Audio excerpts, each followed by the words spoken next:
बिस्मिल्लाहिर्रहमानिर्रहीम अस्सलाम वालेकुम। मैं हूं नोमान रशीद और आप देख रहे हैं मेरा YouTube channel something about statistics.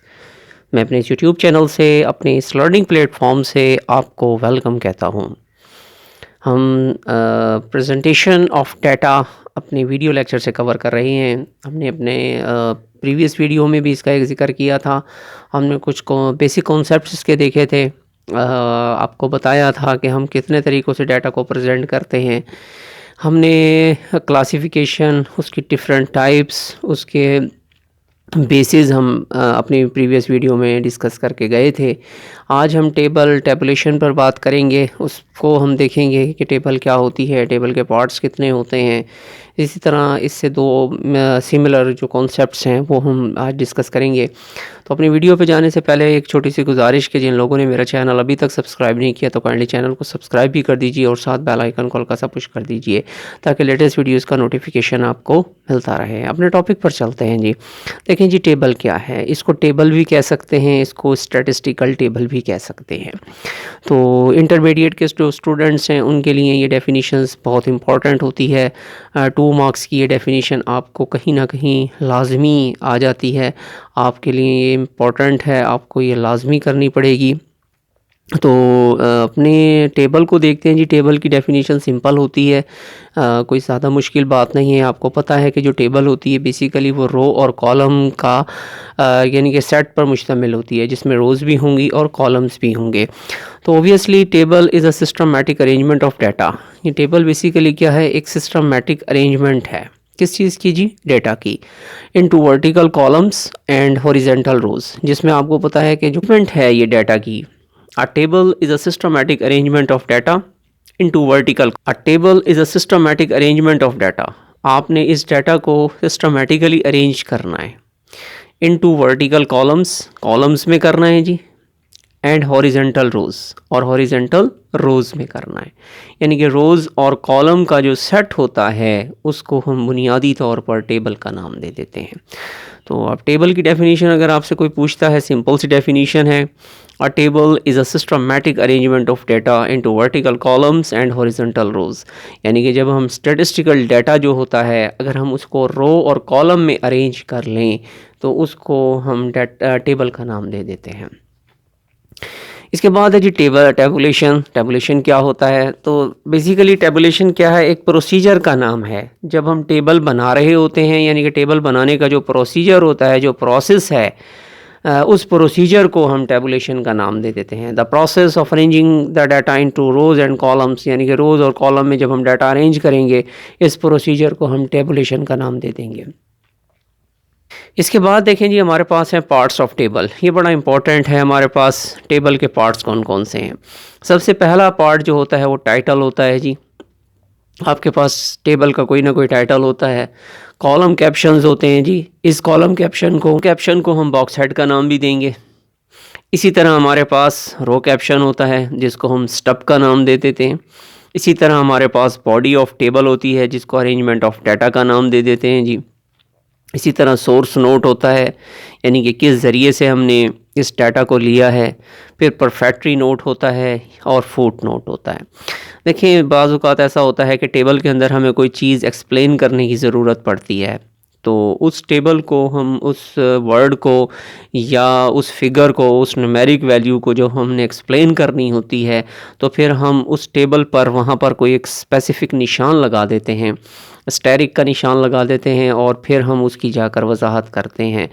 तो इस तरह की जो हम नोट लिखते हैं वो परफेक्टरी नोट कहलाएगा, या फुट पर अगर हम कुछ लिखना चाहें तो इस तरह करके वो फुट नोट्स बन जाते हैं। तो टाइटल होता है जी, हर टेबल जो है जिस डाटा को आप रिप्रेजेंट कर रहे हैं उसका कोई ना कोई टाइटल होता है कि आपके पास वो किस तरह की, यानी कि कौन सा डाटा है जो इस टेबल के अंदर प्रेजेंट किया जा रहा है।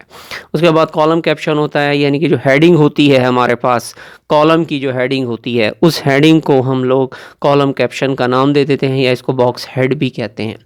इसी तरह हमारे पास रो की जो हेडिंग होती है उसको रो कैप्शंस का नाम दे देते हैं या फिर उसको सिंपली इसको स्टब का नाम भी देते हैं। और जो डाटा का इंटरली हमारे पास जो पूरी टेबल के अंदर डाटा अरेंज हुआ होता है उसको हम बॉडी ऑफ टेबल का नाम दे देते हैं या अरेंजमेंट ऑफ डाटा का नाम दे देते हैं। इसी तरह सोर्स नोट है जी और परफेक्टरी नोट है। मैं आपको एक छोटी सी टेबल पर लेकर चलता हूँ, उस पर आपको इसकी वजाहत करता हूँ, आपको दिखाता हूँ कि वो टेबल हमारे पास है और हम उसको किस तरह से देख सकते हैं। देखिए ये है जी हमारे पास कंपोनेंट ऑफ टेबल, टेबल की कंपोनेंट्स हैं हमारे पास।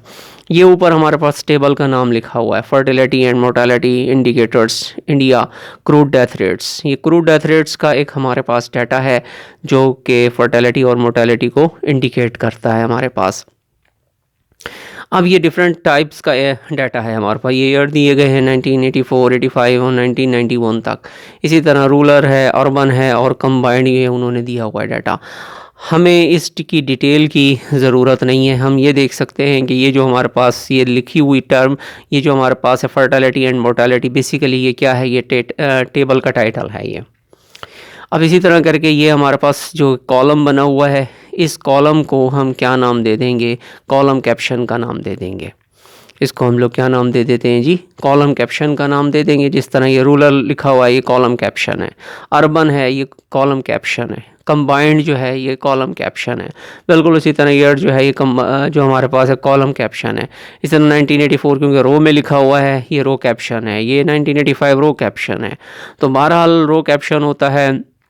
इसी तरह हमारे पास जो है जिस तरह मैंने आपको बताया, जिसको हम रो कैप्शन को स्टब का नाम भी दे देते हैं और कॉलम कैप्शन को हम जो है ना, कॉलम कैप्शन को हम लोग बॉक्स हेड का नाम भी दे देते हैं। तो ये बॉक्स हेड है जी, रूरल, अर्बन, कंबाइंड, ईयर्स, ये सारे हमारे पास जो हैं। अब इसके बाद जाके ये देखें ना, उन्होंने वजाहत के लिए एक स्टेरिक से हमें ना डिनोट किया हुआ है कि ये जो डेथ दी गई है ना जी, ये डेथ दी गई हैं आउट ऑफ 1000 दी गई हैं। ये जो डेथ्स दी गई हैं ये आउट ऑफ 1000 दी गई हैं, पर 1000 दी गई हैं ये डेथ्स। तो इसका मतलब ये हुआ कि हमारे पास अब आम बंदे को ये देखने में टेबल सिंपल सी नज़र आ रही, 13.8 नज़र आ रहा है, लेकिन 13.8 नहीं है, ये आउट ऑफ 1000 डेथ्स का जिक्र किया जा रहा है। तो ये जो है ये फुट नोट है जो हमने एक्सप्लेनेशन के लिए दिया है। अगर हम यहाँ पर टेबल की कुछ इन्फॉर्मेशन जो यहाँ पर हम शॉर्ट ऑफ जिसे कहते हैं कि कॉलम शॉर्ट होने की वजह से हम यहाँ पर एक्सप्लेन नहीं कर सकते, तो फिर उसको फर्दर हम किसी एक नोटेशन से डिनोट कर कर उसकी वजाहत कर देते हैं। अब यानी कि आप इसको देख सकते हैं कि ये जो हमारे पास डेथ्स दी गई हैं ये पर 1000 दी गई हैं। 1000 में से इतनी डेथ हुई हैं 1984 के अंदर, अर्बन में इतनी हुई हैं, रूरल में इतनी हुई, और इनको कंबाइन किया जाए तो ये डेथ्स थी। इसी तरह आपके पास ये सोर्स नोट है, आप देख सकते हैं कि ये सोर्स नोट है। सोर्स मीन आपने ये जो डेटा लिया है वो कौन से ज़रिए से लिया है, आया वो इंटरनेट से लिया है, आया किसी मैगज़ीन में ये पब्लिश हुआ था, आया ये जो है डाटा किसी न्यूज़पेपर से आपने लिया था, आया किसी रिसर्च से लिया था। तो ये सोर्स होता है जिस ज़रिए से हमने इस डाटा को हासिल किया है। तो यहाँ पर लिखा हुआ है government of India family welfare programme in India year 2 book है एक, वहाँ से 1986 और 87 में पब्लिश हुई थी। तो ये सोर्स ऑफ डाटा वहाँ का है जी। Sample registration bulletin December 1987 and December 1992, ये डाटा के सोर्सेज हैं जिस सोर्सेज से हमने ये डाटा लिया है। तो ये टेबल के पार्ट्स हैं जी, आप इजीली देख सकते हैं। ये कॉलम कैप्शन है, अर्बन, कंबाइंड, रूरल, इसी तरह ये जो 1984 है, 85 है, ये रोज़ हैं। तो ये रो कैप्शंस हैं जी। ये टेबल का टाइटल है हमारे पास। ये सारा जो इन्फॉर्मेशन है 13.8 से लेकर 9.8 तक इंटरनली ये जो हमारे पास है ये सारा का सारा हमारे पास बॉडी ऑफ टेबल है। तो सिंपल सी ये टेबल है जी। टेबल के पार्ट्स आप एक बार दोबारा अपनी स्क्रीन पर देख लीजिए। टाइटल है जी, कॉलम कैप्शंस हैं, बॉक्स हेड जिनको कहेंगे, रो कैप्शंस हैं जिनको स्ट्रब का नाम देंगे, बॉडी ऑफ द टेबल है जिसको अरेंजमेंट ऑफ डाटा का नाम देंगे, सोर्स नोट होता है जी, इसी तरह परफेक्टरी नोट्स होता है और फुट नोट होता है। तो इसके बाद थोड़ा सा हम आगे चलते हैं। ग्रुप डाटा है जी हमारे पास और अनग्रुप डाटा होता है। तो रॉ डाटा भी इसको हम कहेंगे अनग्रुप डाटा को, और ये फ़र्स्ट हैंड डाटा होता है जिस पर अभी कोई स्टैटिस्टिकल प्रोसीजर नहीं हुआ होता। ये फ्रेश डाटा होता है, फर्स्ट हैंड डाटा होता है। इसको हम रॉ डाटा या अनग्रुप डाटा कहते हैं।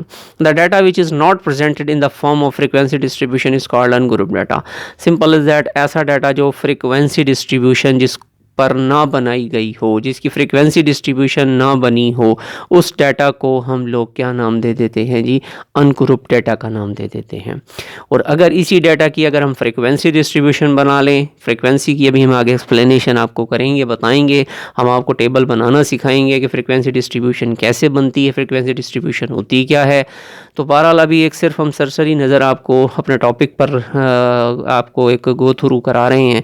उसके बाद जब हम इसको डिटेल में बनाएंगे तो मैं आपको बनाना सिखाऊंगा कि हम फ्रीक्वेंसी डिस्ट्रीब्यूशन बनाते कैसे हैं। तो बहरहाल अगर आपके पास कोई भी डाटा जो फ्रीक्वेंसी डिस्ट्रीब्यूशन की फॉर्म में प्रेजेंट नहीं हुआ होता तो उसको हम अनग्रुप डाटा या रॉ डाटा का नाम दे देते हैं। अब फ्रीक्वेंसी बेसिकली होती क्या है, फ्रीक्वेंसी असल में यह है नंबर ऑफ़ ऑब्जर्वेशंस होती हैं जो किसी भी क्लास के अंदर आती हैं। इनको हम रेपिटिशन ऑफ वैल्यू भी कह सकते हैं कि कोई वैल्यू कितने टाइम रिपीट होती है वो उसकी फ्रीक्वेंसी कहलाती है। अगर कोई वैल्यू है जिसकी फ्रीक्वेंसी 3 है तो इसका मतलब है वो रॉ डाटा के अंदर 3 टाइम रिपीट हुई हुई है।